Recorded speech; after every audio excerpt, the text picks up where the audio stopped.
तो आज मैं आपको टेंस के अंतर्गत प्रेजेंट इंडेफिनिट टेंस का निगेटिव सेंटेंस बताने चल रहा हूँ। इसके पहले वाले वीडियो में आप अफर्मेटिव सेंटेंस पढ़े हैं। इसमें निगेटिव सेंटेंस बताने चल रहा हूँ, लेकिन उसके पहले एक बार आपको थोड़ा सा फिर अफर्मेटिव सेंटेंस का याद दिला दे रहा हूँ। यानी अफर्मेटिव सेंटेंस में आप कर्ता के अनुसार क्रिया का प्रयोग होगा। अगर कर्ता एक वचन में है तो क्रिया भी एक वचन में होगी, कर्ता बहुवचन में है तो क्रिया भी बहुवचन में होगी। क्रियाएं हमेशा बहुवचन में होती हैं, उसको एक वचन बनाने के लिए उसमें एस या एस लगाया जाता है। ये बात ध्यान रहे। अब जैसे बनेगा कि बिल्ली दूध पीती है, एक बिल्ली है तो हो जाएगा द कैट, और उसके बाद पीना की अंग्रेजी ड्रिंक। तो अब आपका कर्ता द कैट एक वचन है और क्रिया जो है ड्रिंक बहुवचन है। तो ऐसा रहेगा नहीं, कर्ता जब एक वचन है तो क्रिया भी एक वचन होगी, तो उसमें हम यस या यस लगा के एक वचन बनाएंगे तो हो जाएगा द कैट ड्रिंक्स मिल्क। और यही जब आ जाएगा बिल्लियाँ दूध पीती हैं तो बहुत सी बिल्लियाँ हो गया, तब क्या हो जाएगा कैट्स, और अब कर्ता बहुवचन हो गया इसलिए क्रिया बहुवचन में ही रहेगी। क्रियाएं बहुवचन में होती ही हैं तो ड्रिंक का ड्रिंक ही रह जाएगा, तो हो जाएगा कैट्स ड्रिंक मिल्क। आप याद रखेंगे। ऐसे ही जय मैं स्कूल जाता हूँ तो आई गो टू स्कूल होता है, आई के साथ बहुवचन की क्रिया होती है। यद्यपि आई एक वचन है, लेकिन केवल प्रेजेंट इंडेफिनिट टेंस में, प्रेजेंट परफेक्ट टेंस में और प्रेजेंट परफेक्ट कंटिन्यूअस टेंस में आई को बहुवचन माना जाता है, इसलिए इसके साथ बहुवचन की क्रिया होती है। तो इसीलिए होता है आई गो टू स्कूल। आई को बहुवचन माना जाता है, इसके साथ बहुवचन की क्रिया गो हो गया, आई गो टू स्कूल। लेकिन वह स्कूल जाता है, वह एक है तो हो जाएगा ही गोज टू स्कूल, क्योंकि ही एक वचन है और गो बहुवचन है तो उसको एक वचन बनाने के लिए एस या एस लगाएंगे। अब आप इसको समझ गए होंगे। अब मैं आपको निगेटिव सेंटेंस बताने चल रहा हूँ। लिखिए इसकी पहचान, निगेटिव सेंटेंस की पहचान लिखिए, कॉपी निकालना और लिखें निगेटिव सेंटेंस पहचान। अफर्मेटिव सेंटेंस में ही जब नहीं लग जाता है तो वह निगेटिव सेंटेंस हो जाता है। अफर्मेटिव सेंटेंस के वाक्यों, अफर्मेटिव सेंटेंस में ही जब नहीं लग जाता है तो वह निगेटिव सेंटेंस हो जाता है। अफर्मेटिव सेंटेंस का जो वाक्य है उसी में निगेटिव लगा देंगे तो नहीं लगा देंगे तो निगेटिव हो जाएगा। जैसे वह स्कूल जाता है अफर्मेटिव सेंटेंस है, लेकिन वह स्कूल नहीं जाता है ये निगेटिव सेंटेंस हो गया। मैं किताब पढ़ता हूँ अफर्मेटिव सेंटेंस है, लेकिन मैं किताब नहीं पढ़ता हूँ ये निगेटिव सेंटेंस है। तुम फुटबॉल खेलते हो अफर्मेटिव सेंटेंस है, और तुम फुटबॉल नहीं खेलते हो निगेटिव सेंटेंस हो गया। यानी उसी में जब नहीं लग गया तो क्या हो जाता है, निगेटिव सेंटेंस हो जाता है। तो इसको तो आप पहचान लेंगे। घोड़ा सड़क पर नहीं दौड़ता है, वे आम नहीं खाते हैं, तुम बाजार नहीं जाते हो, वे अपना कार्य नहीं करते हैं, तो ये सब के सब क्या है, निगेटिव सेंटेंस है। पहचान लेंगे। अब बनाने का नियम, बनाया कैसे जाएगा, बनाने का नियम इसमें लिखिए सूत्र। सूत्र subject plus do not does not, subject plus do not does not plus verb का फर्स्ट फॉर्म, वर्ब का first form plus object. Subject plus do not does not plus verb का फर्स्ट फॉर्म प्लस ऑब्जेक्ट, ये हो गया सूत्र। अब किसके साथ डू नॉट लगता है, किसके साथ डज नॉट लगता है, ये भी समझ लीजिए। लिखिए,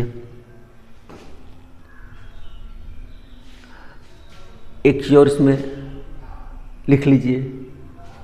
इसमें अर्थात प्रेजेंट इंडेफिनिट टेंस के निगेटिव सेंटेंस में, प्रेजेंट इंडेफिनिट टेंस के निगेटिव सेंटेंस में नहीं की अंग्रेजी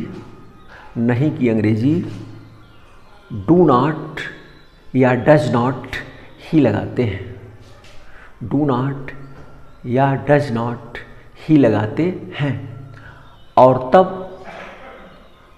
तब वर्ब के फर्स्ट फॉर्म का प्रयोग होता है, वर्ब के फर्स्ट फॉर्म का प्रयोग होता है, अर्थात उस वर्ब में यस या यश नहीं लगता है, उस वर्ब में यस या यश नहीं लगता है। अफर्मेटिव सेंटेंस था तो उसमें यस या यस लगाते थे, कर्ता अगर एक वचन रहता था तो क्रिया एक वचन करने के लिए यस या यस लगाना पड़ता था क्रिया में। लेकिन यहाँ जो है जब निगेटिव हो जाएगा तो फिर वो झंझट नहीं है, इसमें वर्ब के फर्स्ट फॉर्म का ही प्रयोग होगा और नहीं के लिए डू नॉट और डज नॉट लगेगा। और सूत्र यही रहेगा, subject plus do not does not plus verb का फर्स्ट फॉर्म प्लस ऑब्जेक्ट। अब कहाँ डू नॉट लगेगा, कहाँ डज नॉट, लिख लीजिए। जब वाक्य का सब्जेक्ट कर्ता, जब वाक्य का सब्जेक्ट कोष्ठ में लिख लीजिए कर्ता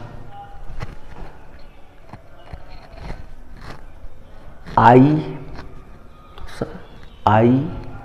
we W E we comma you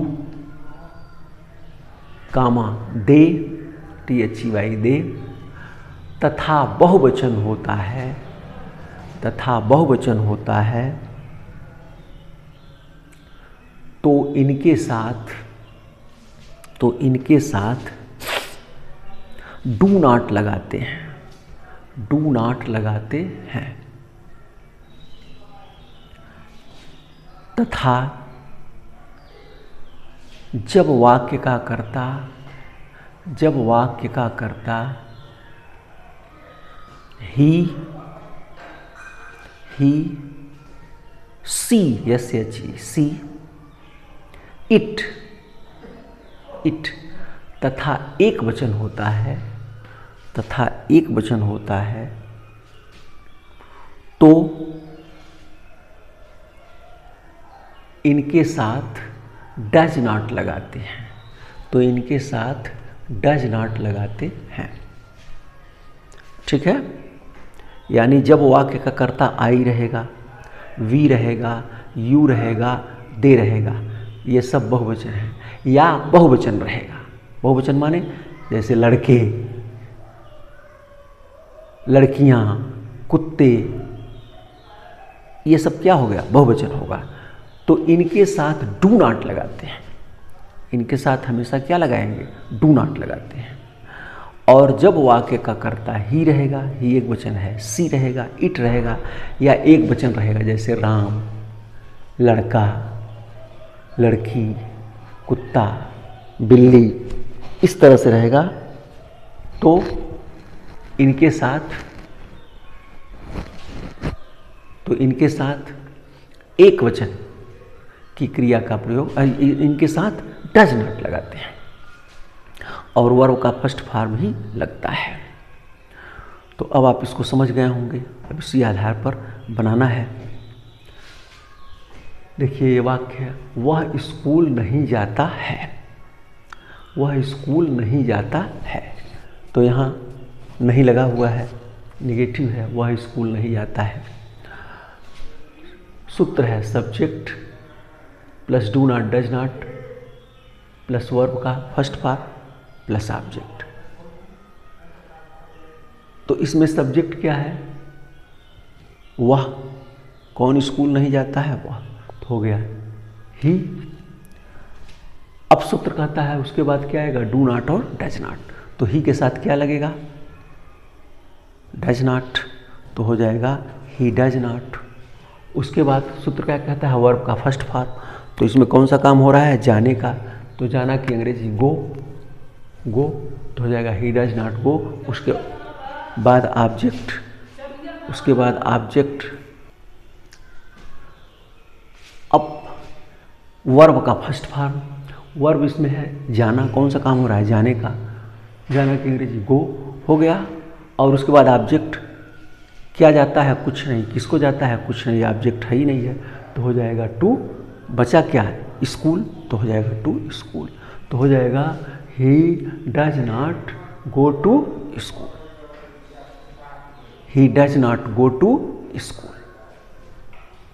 दूसरा वाक्य है, वे किताब नहीं पढ़ते हैं, वे किताब नहीं पढ़ते हैं। तो सब्जेक्ट क्या हो गया, दे। अब दे के साथ क्या लगेगा, डू नॉट। तो सूत्र हो गया डू नॉट। इसके बाद क्रिया का फर्स्ट फॉर्म। तो क्रिया क्या है, पढ़ना, रीड, रीड। अब ऑब्जेक्ट, क्या नहीं पढ़ते हैं, किताब, book. They do not read the book, बन गया।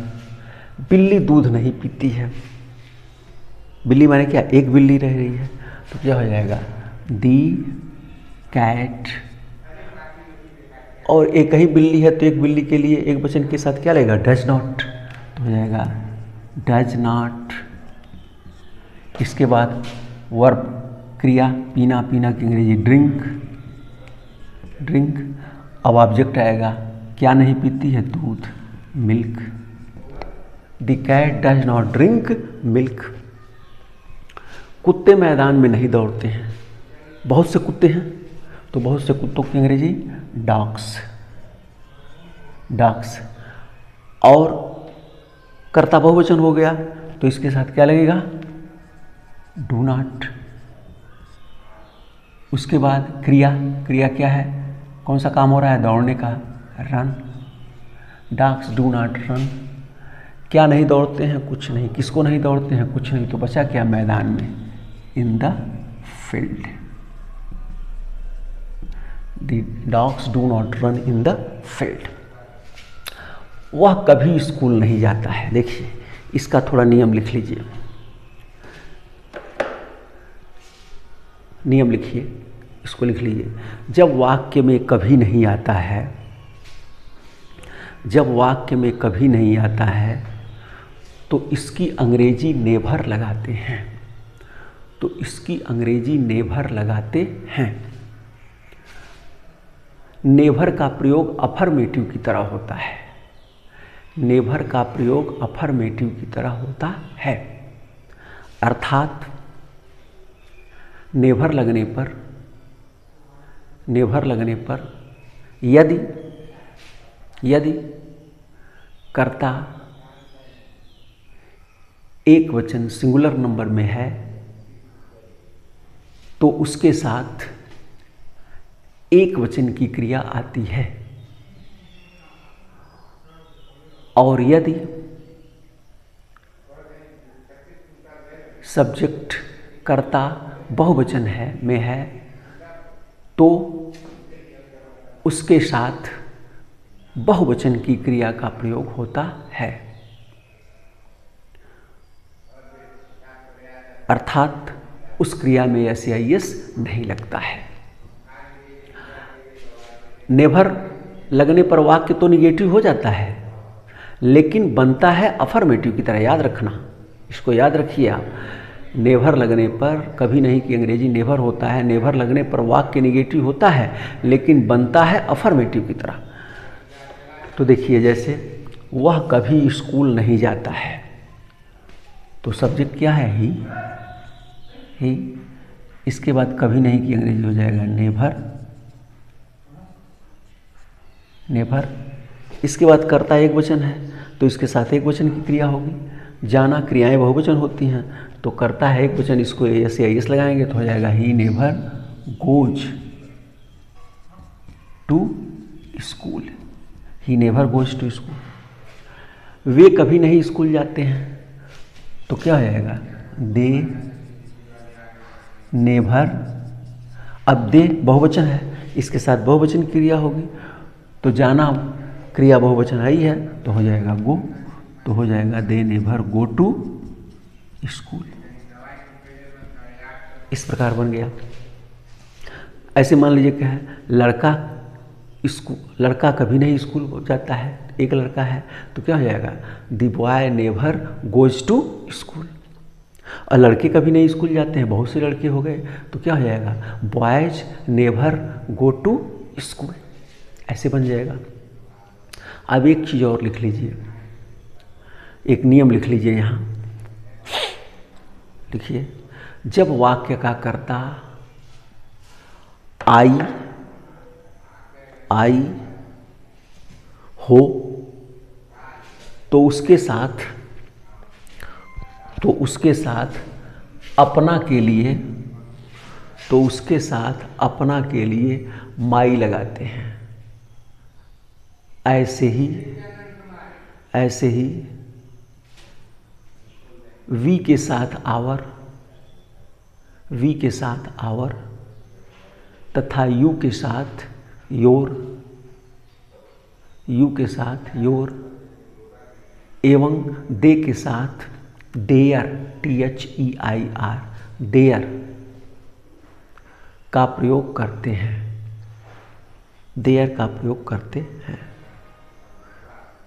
तथा ही के साथ अपना के लिए हिज तथा सी के साथ हर का प्रयोग करते हैं। ऐसे ही एक वचनकर्ता पुरुष के साथ अपना के लिए हिज तथा एक वचनकर्ता स्त्री के साथ अपना के लिए हर का प्रयोग करते हैं, तथा बहुवचनकर्ता पुरुष तथा बहुवचनकर्ता स्त्री के साथ अपना के लिए देयर का प्रयोग करते हैं, THEIR देयर का प्रयोग करते हैं। जैसे मान लीजिए कहा जाए कि मैं अपनी किताब नहीं पढ़ता हूँ,